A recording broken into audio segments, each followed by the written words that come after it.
Hello, plant friends. I was recently in Europe and I was able to meet up with my friend Oscar. Oscar is Plant That Plant on Instagram. He's a rare aroid enthusiast, hobbyist, collector, buyer, trader, seller. I know nothing about the European plant scene, so it was great to meet up with him. We had a really nice long talk comparing the European scene with the US scene. You know, what are plant prices, what's rare, what's common. We were also able to do some good plant window shopping at one of the predominant garden centers in his neighborhood. Yeah, a privilege, a pleasure to hang out with him, and I hope you guys enjoy.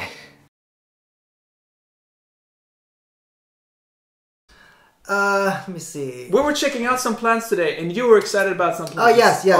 Are we getting into? Yeah. So yeah? We're probably gonna do the shopping, the plant shopping. Okay, that's one thing. Okay. Probably in a different episode, but you know, I think I was really surprised when we did our plant shopping about what plants they have that are pretty common here, and plants that are not, you know, I would consider rare or harder to find in the US. Okay, so I'll just like name some plants that that may or may not be in that shopping video, and then some plants that I think that are quote unquote rare or not so rare. Yeah. Okay, so let's do one that's definitely not in the video. The Calathea orbifolia. Mm. In the US, I would consider this a very uncommon plant. I think that if you really searched for it, you can find it. But they are usually, you know, very, very small. The leaves are very small. And a plant of that size, I would say, like, you know, this size would cost in the US probably about like $40 to $60. How is it over here? The price over here. Yeah. I'd say and the rarity. Okay, now I get what we're doing. Okay, so I'd say I'm not 100% sure, but I wouldn't be surprised if I found it for maybe $30, and then it's a size like this. Okay. With the leaves with the size of my palm. I think. Yeah. My impression is that I always I thought it was a lot cheaper and more readily available here. Yeah. Okay. Just because I've seen a lot of like Instagram and YouTube. $25–30, I think. Yeah. I always see Instagram and YouTube people who are from Europe sharing their orbifolia, and it's like, you know, it's like this. Yeah. It can be like that too. Yeah. But if it's like that, I'd be like, well, that's a nice size. Okay. I wouldn't. That's not common, though. Yeah. No. Mostly like. No. Do we have? No. No. We'll this will be a really bad comparison. Okay. But approximately this size. Okay. Yeah. Oh, that's a good size even for the US. Nice. Yeah. Like this. Yeah. Okay. Yeah, that's a really good size over here. All right. Okay, so let's just talk about this one since you have this one. So this one is a Philodendron hastatum, or the silver sword. Exactly. I think this is just like the regular form, right? I think there's another form that's more narrow. Some people advertise. So I would say a specimen like this, I would categorize the silver sword as probably uncommon. A specimen like this you can probably get for, I'd say like about 100 on... $100 of this. Like, talking about this specimen. This specimen. Yeah. I would say something like this would probably be about. Yeah, I would say about like $100. Again, I'm not give or take like 20, right? Because I'm not. I haven't been thinking about it for that long. Okay, go ahead. So I think maybe $30 as well in the U.S. No, here. $25 to $30. Okay, definitely not anywhere close to that. Way more expensive in the U.S. Yeah, okay. Can you find this at your local nursery? Yes, I'd say yes. I think there were some today actually at the Tetris Sperma. Oh, okay. Maybe I. And then, yeah, I think around like 250 to 300 kronor. Okay. $30. Okay, all right. Yeah, something like that. Yeah, not that cheap in the U.S. No, and also, this is not something that we would be able to find. No, this is amazing. But I think this is like a plant that will like, in a couple of months, it feels like this could be like as the mint. No, the rhaphidophora. Okay. It can be like everywhere because they are tissue culturing this plant in Holland, and it will be everywhere soon, I think. Yeah. Because here it's popping up. Okay. And the price drops after hand. My English is very great today. Oh. Did you break it? Oh no. Did I break it? I think you broke it. Oh boy. Yeah. I think you. Oh snap! Okay, yeah, all right. No, I'm just kidding. It's super loose. So this is one thing regarding tissue culture plants, because then they come in and their growing point will be so small and so very weak, and then the roots will grow from the growing point, but it won't be submerged into soil. It will be like on top and being all this. So therefore, you can put in Sweden we call this plockepinn. It's a game where you throw the sticks and you're supposed to take the stick out and not touch the other sticks. So you can also take these ones and put them into soil and have them as a support. That's my Swedish tip from today. Mic drop. Okay, all right. Okay. Let me see what else. Another plant. Okay, so let's talk about the rhaphidophora tetrasperma. Yeah. Should have did you have yours? Oh, okay.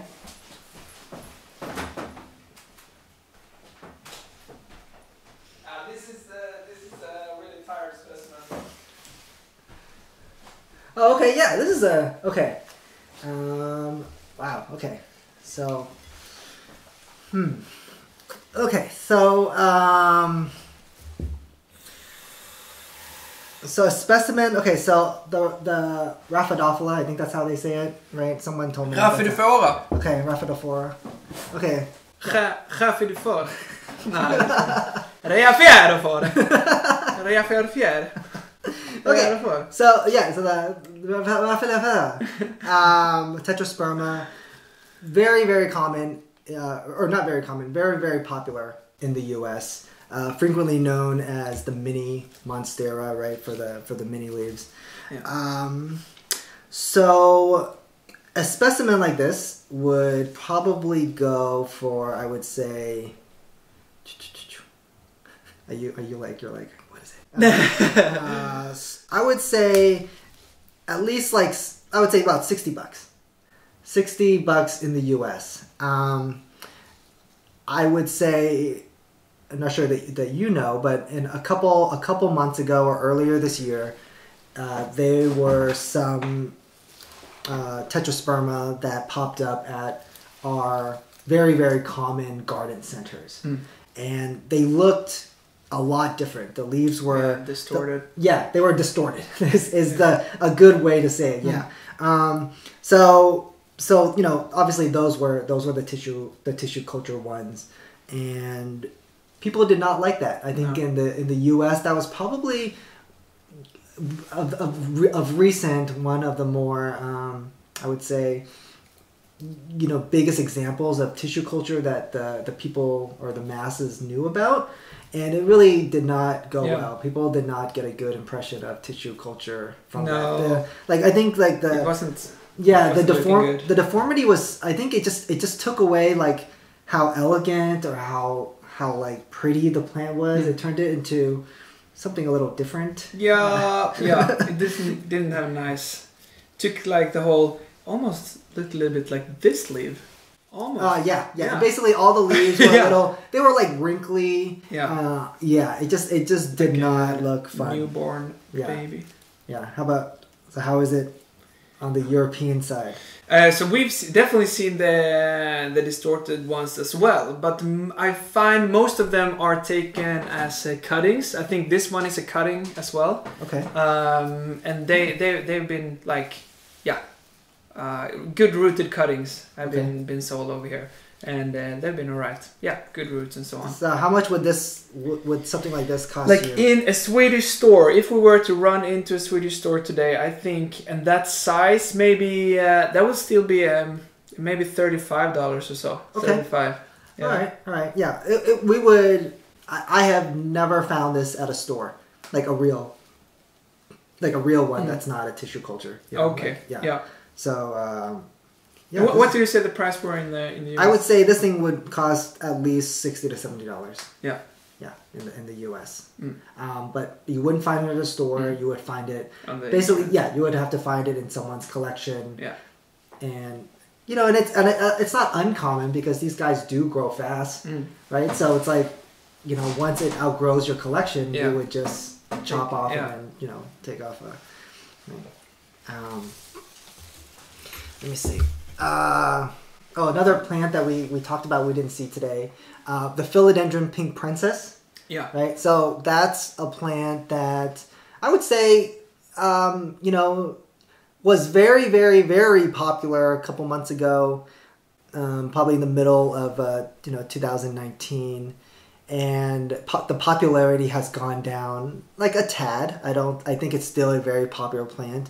Obviously, it's just one of the philodendron. Like, if you're talking about pink plants, it's like one of the pink plants, right? Yeah, There's not that many. No, right? no, the Congo, but that's So we won't talk about the Congo because people did not. No, yeah, don't bring it up. Don't mention the war. So in the U.S., I'd say that let me see. Let's just try this one. If we pretended that this is a philodendron pink princess, something like this. Oof. With like 1, 2, 3, 4, 5, 6 leaves with a sprout would probably be with like decent variegation. I would say about $200. Yeah, this it's very hard to find a plant this big. You can find like a smaller plant for a little, but a plant like this size as a pink princess would cost, I would say, at the least $200. It's still that high. At the least $200. Yeah. So over here, they're now. I mean, this size with like split leaf variegation and so on. I think that'll be $100 or so, maybe the half. And since they've been tissue cultured as well over here, they are. It doesn't matter when the size goes down a bit. It's still like around maybe. Yeah, $30 to $50 instead. Yeah, $30. And they're everywhere now, in every store and so on. So $30 for a pink princess. Yeah, and I remember like 2 years ago when I first saw a pink princess, then it was $150 to $200 Yeah. And now it's go down like divide that with 3 or 4 and so on. So it's crazy how the market goes up and down depending on. Oh my gosh! It really crashes as soon as it hits tissue culture. Yeah. So it's going to be interesting to see what's going to happen with Obliqua and Monstera Dansonii variegated. Maybe that'll be not sure. Yeah. We'll see. Yeah, there is. Oscar's referring to. There's been rumors and talks. I don't know about rumors, but there's been talks about Thailand doing tissue culture on the Obliqua, the Monstera Obliqua, and the Philodendron Spiritus Sancti. I don't think we've ever seen successful versions, or I don't know how close they are, or if it's happening or not. But anyways, that's like the talk, right? That's. I don't think they will manage. Yeah, no, I think. It would definitely change the market. Yeah. It would definitely change the market. Yeah. Okay. Let me see another plant that. Okay, so variegated Monstera. Okay, so in the U.S. Do you want me to get it? Oh sure. Yeah, sure. It just has one leaf.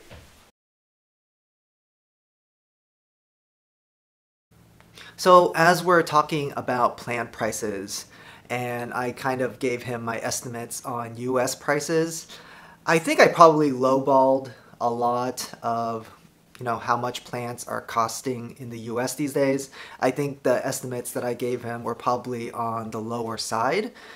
I'm also aware, as is he, that plant availability and prices do vary from area to area, region to region, even within the US.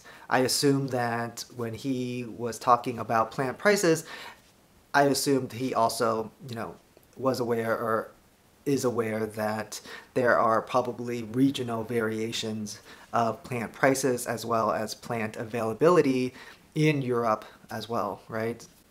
As always, guys, if you're enjoying the content, if you like the content, please like, subscribe, hit that bell icon to not miss any of our future videos. And please, if you have not or are not already following Oscar on Instagram, his Instagram again is plant.